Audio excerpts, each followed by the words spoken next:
नमस्कार, मैं ब्रजेंद्र सरवरिया, पत्रिका टीवी पर आपका स्वागत है। आइए एक नजर भोपाल की 10 बड़ी खबरों पर बढ़ते हैं। पहली खबर की ओर। मध्य प्रदेश सरकार ने गुरुवार को एक मोबाइल ऐप लॉन्च किया। सरकार का कहना है कि इस ऐप के जरिए वो जनता के और करीब पहुंचेगी। शिवराज सिंह चौहान ऐप नाम से इस ऐप को हम गूगल प्ले स्टोर से डाउनलोड कर सकते हैं। इस ऐप पर जनता को अपनी शिकायतों को सरकार तक पहुंचाने की भी सुविधा दी गई है।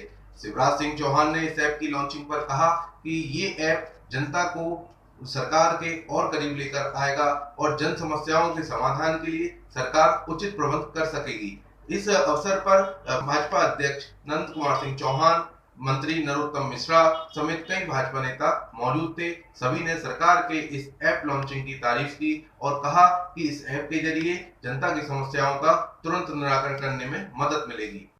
बैठे बैठे किसी देते हैं, इससे सुविधा ये होगी कि जो भी सुझाव उनके दिमाग में होगा इस मोबाइल ऐप के माध्यम से मेरे पास आएगा। सुझाव के साथ साथ समस्या आएगी, क्योंकि अब कोई भी जा रहा है कि लोग आवेदन लेकर घूम रहे हैं। बढ़ते हैं दूसरी खबर की ओर।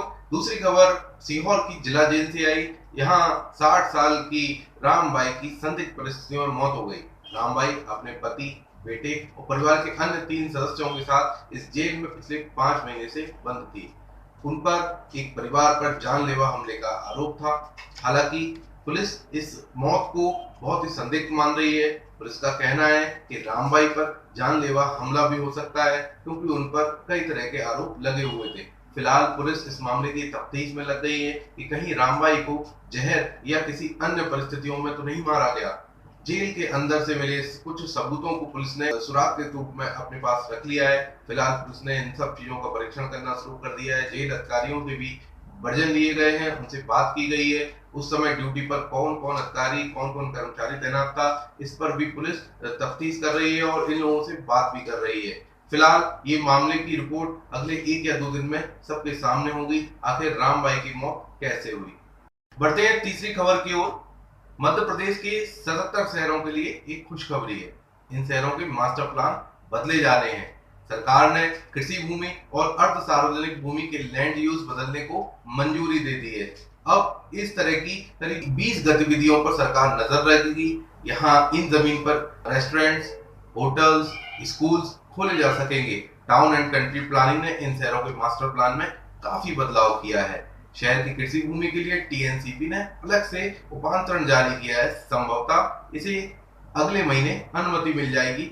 फिर आपको कृषि और पीएसपी लैंड यूज पर रेस्टोरेंट, कॉटेज, कर्मचारी आवास से लेकर सीएफएल, बल्ब, चौक इंडस्ट्री, लकड़ी उद्योग जैसे तमाम गतिविधियां शुरू करने में मदद मिलेगी।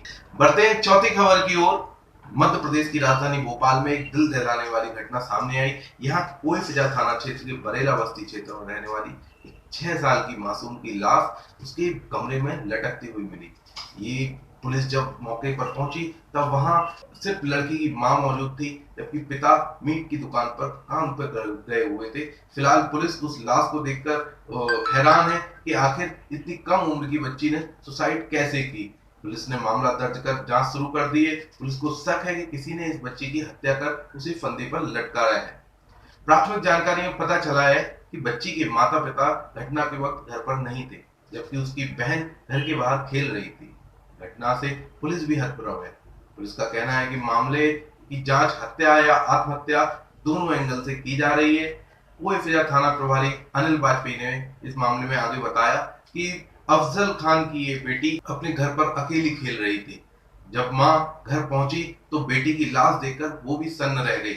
शाम करीब 6:30 बजे अफजल की पत्नी घर लौटी तो उसने सबसे छोटी बेटी आफिया को दुपट्टे से फांसी पर लटके देखा। घटना की सूचना मिलते ही अफजल घर पर पहुंचा।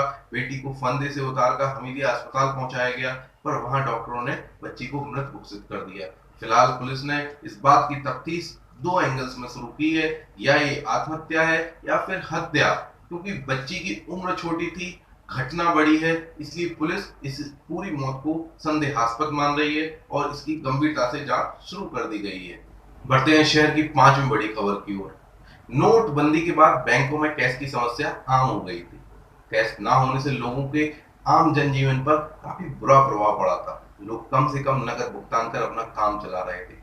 पर आप ये जानकर हैरान हो जाएंगे कि नोटबंदी के बाद प्रधानमंत्री नरेंद्र मोदी और रिजर्व बैंक इंडिया भले ही ये कहे कि जहां नकदी की कमी अब खत्म हो गई है, पर ये बात पूरी तरह सही नहीं होगी, क्योंकि मध्य प्रदेश में एक ऐसा बैंक है जहां पिछले 15 दिन से कैश नहीं है।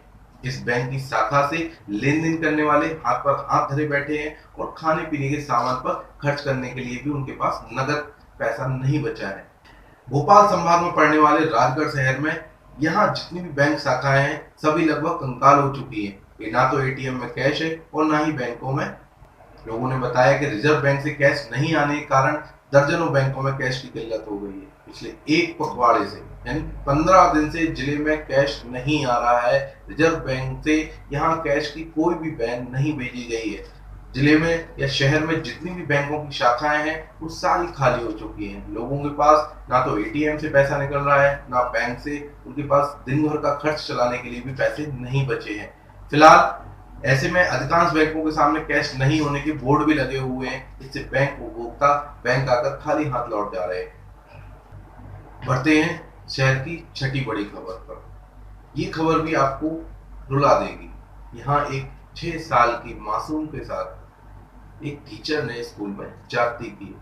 बच्ची शिक्षक स्कूल की समय से पहले जल्दी छुट्टी कर छात्रा को काम के बहाने ऑफिस में बुला लेता था और उसके साथ असली हरकतें करता था। मास्टर पिछले 3 माह से छात्रा का शोषण कर रहा था। जब बंद कमरे में उसने छात्रा के साथ जाती की तो डरी सहमी छात्रा ने घटना की जानकारी परिजनों को दी। मामले का खुलासा होने के बाद पुलिस ने आरोपी टीचर को गिरफ्तार कर लिया। एसपी सिद्धार्थ बहुगुणा ने बताया कि 11 साल की छात्रा अवधपुरी थाना क्षेत्र में रहती है। वह अवधपुरी स्थित एक शासकीय स्कूल में कक्षा 2 की छात्रा है। स्कूल कक्षा 5वीं तक लगता है। इसी में सुरभि परिसर अवधपुरी निवासी 58 वर्षीय मोहन सिंह परिवार शिक्षक है। आरोप है कि मोहन सिंह दिसंबर 2016 से छात्रा के साथ छेड़छाड़ कर रहा था। यह घटनाक्रम स्कूल परिसर में स्थित ऑफिस के अंदर का था। मास्टर छात्रा को ऑफिस में क्लासरूम का काम बताकर बुलाता था और उसके साथ अश्लील हरकत करता था। बुधवार दोपहर 3:30 बजे स्कूल की छुट्टी होने के बाद टीचर ने छात्रा को ऑफिस के अंदर बुलाया। जैसे ही छात्रा ऑफिस में पहुंची तो शिक्षक ने दरवाजा बंद कर दिया और उसके साथ जाति करने की कोशिश की। छात्रा को किसी को बताने पर जान से मारने की धमकी भी दी। डरी सहमी छात्रा घर पहुंची। उदास दिखने पर जब मां ने कारण पूछा तो उसने सारी बात कह डाली।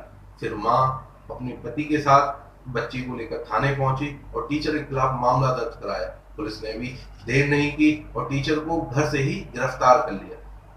शहर की 7वीं बड़ी खबर एमपी में काम करने वाली 1.25 लाख महिला कर्मचारियों के लिए। मध्य प्रदेश सरकार को प्रदेश में संविदा पर कार्यरत 1.25 लाख महिला कर्मचारियों को मातृत्व अवकाश और चाइल्ड केयर लीव देना होगा। यह आदेश हाईकोर्ट की डबल बेंच ने एक संविदा महिला कर्मचारी की याचिका पर सुनवाई के दौरान दिया। अभी ज्यादातर विभागों में कार्यरत संविदा महिला कर्मचारियों को इन सुविधाओं से वंचित रखा जा रहा था, जिसके खिलाफ महिला कर्मचारियों ने हाईकोर्ट में याचिका दायर की थी। मामला छिंदवाड़ा जिला सत्र न्यायालय में कोर्ट मैनेजर के पद पर कार्यरत महिला संविदा कर्मी प्रियंका गुर्जर का था। उन्होंने मातृत्व अवकाश के लिए एप्लीकेशन दी थी। 8वीं बड़ी खबर एक रोड एक्सीडेंट से जुड़ी हुई है। यहाँ भोपाल से 40 किलोमीटर दूर बैरसिया तहसील के बेहरवाल मोड़ पर एक मैजिक वाहन ने किशोरी को टक्कर मार दी। हादसे में 12 वर्षीय किशोरी की मौके पर ही मौत हो गई। बताया गया है कि घटना के वक्त किशोरी सड़क पार कर रही थी।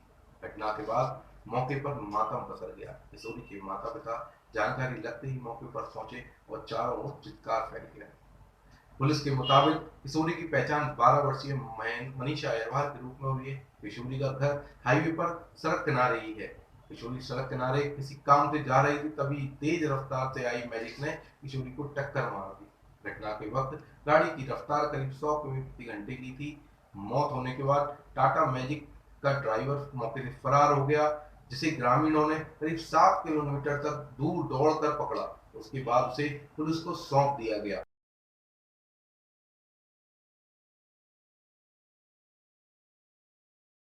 9वीं बड़ी खबर के तहत आपको जानकारी देना चाहेंगे कि जाने माने बौद्ध धर्मगुरु दलाई लामा मध्य प्रदेश की राजधानी भोपाल आ रहे हैं। वो 19 मार्च को दोपहर में मध्य प्रदेश विधानसभा में मुख्यमंत्री शिवराज सिंह चौहान और अन्य मंत्रियों को संबोधित करेंगे। एमपी के संस्कृति विभाग की ओर से आयोजित इस कार्यक्रम में दलाई लामा का स्वागत खुद मुख्यमंत्री करेंगे, जबकि विधानसभा अध्यक्ष सीतारमण शर्मा कार्यक्रम की अध्यक्षता करेंगे। कार्यक्रम विधानसभा सभागार में रखा गया है।